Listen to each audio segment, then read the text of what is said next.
This tutorial demonstrates how to use the intervention spreadsheets when creating an intervention for an individual or group of students. First, locate the intervention spreadsheets in Google Docs. Then type in intervention in the search field, or locate the files in the sidebar under Collection Shared with Me. It is recommended that you star the collection so you can easily find the forms at a later date. When you open the spreadsheet document, you will see 5 options: language, behavior and sensory, math concepts, phonological awareness, and print knowledge. This tutorial will show how to complete a behavior and sensory spreadsheet, which has the most steps. The academic spreadsheets are similar, and you will learn how to fill those out by watching this video. First, go to File and make a copy. Once a copy has been made, rename the document following the protocol found at the bottom of the spreadsheet. You will type in your campus initials, classroom number, intervention type, intervention focus, month abbreviation, and year. You are now ready to fill in the intervention spreadsheet. First, indicate the type of plan. Type in campus, grade, the projected start date, which indicates when the intervention is scheduled to begin, and the projected end date. Intervention plans are written as 6-week plans and include a data review every 2 weeks with teaching teams and coaches or principal, depending on the type of plan. Fill in the rest of the information as indicated. Type in teachers in the classroom, coach, supervisor, today's date, and the skill or domain, which in this case is behavior. The Tier 1 student data includes the average number of occurrences to date. The data is collected weekly by your coach. You can find this information in your classroom level data collection folder in Google Docs. Next, fill in all of the student data. Place all of the students' most up-to-date data in this table. Student academic data should also be analyzed and considered when creating an intervention. If the student is within the lowest 25% for language assessments, an intervention targeting receptive and/or expressive language should also be put in place. The next section, titled Other Behavior Data, may include sit and watch data, calm down spot data, incident reports, ABC data, and other data that has been collected. In this case, we notice that both students are going to sit and watch during transitions. Other behavior data collected by the teaching team indicates that the students are having difficulty transitioning from centers to story. The next section is where all of the information about intervention is written. The first step to completing the intervention section is to write the goal. The goal includes explicit skills to be taught, phrased in positive language. If the student's behavior is dangerous, then the goal might be to decrease a targeted behavior. The goal for this intervention is students will follow directions and transitions after 2 adult commands or less from centers to story 80% of the time. The second step is to locate the standard that best fits the goal.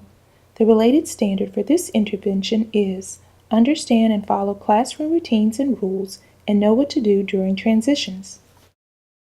Intervention strategies should include the following. Type of intervention includes the strategy to explicitly teach the target skill. The intervention in this case is social story about following directions and cleaning up after centers and transitioning to carpet for story.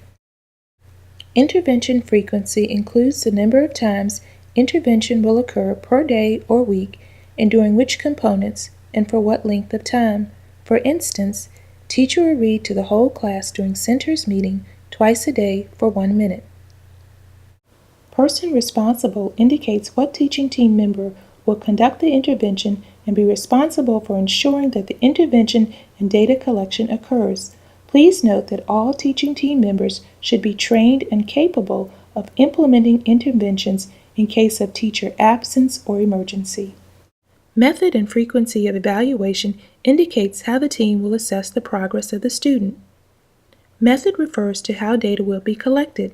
For example, data collection, event recording for following directions, and sit and watch data.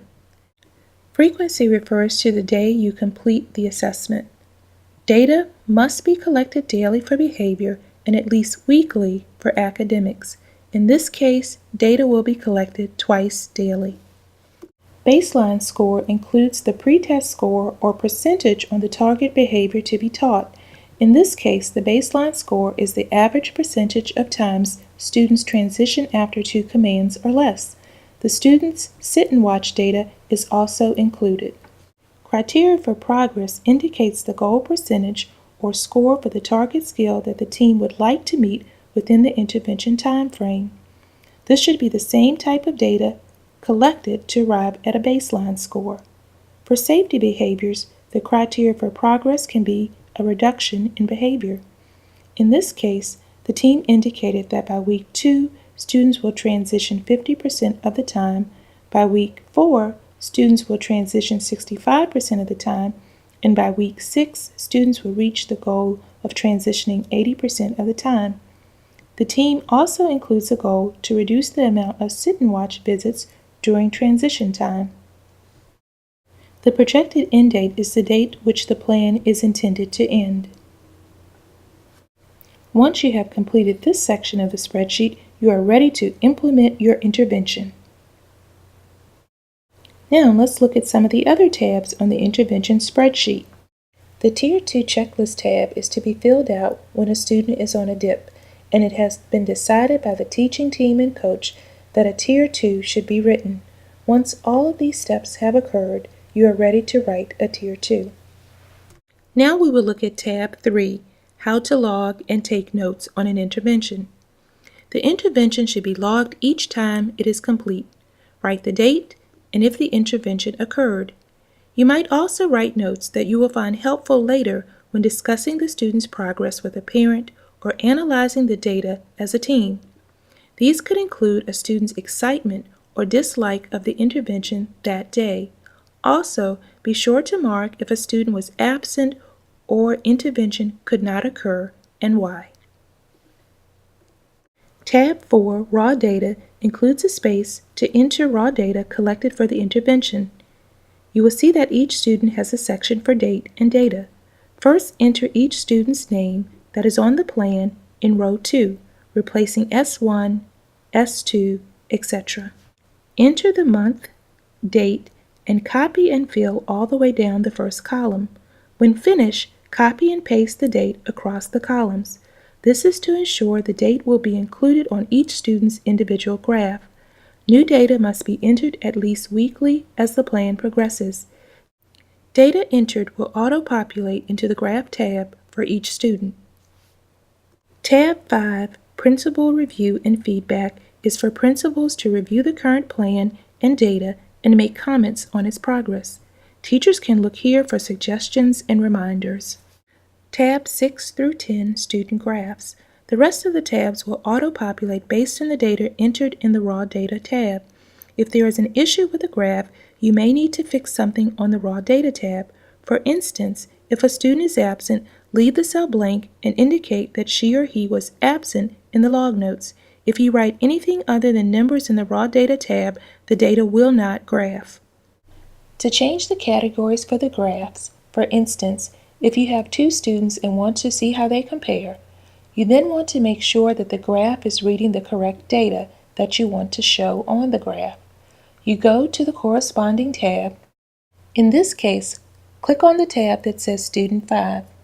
We will change this graph to show how students AA and BB compare with transitions. Click on the tab and click Rename. Rename the tab Both Transition. Click OK. Click on the chart. Click Chart 5. Edit Chart. Click Select Ranges. Go to the Raw Data tab. Highlight cells C2 through D12. Click Add Another Range. Highlight cells H2 through H12 and click OK. Check the box that says Use Row 2 as headers. This will ensure that your key is labeled. You should now see your data previewed to the right. Check to make sure all of the information is correct. and click Update. You have now successfully changed the graph. This now concludes the video tutorial on how to complete an intervention spreadsheet. Please remember to place this spreadsheet in your Classrooms folder in Google Docs. If you have any questions regarding filling out this form, your coach and principal are good resources. Thanks for watching.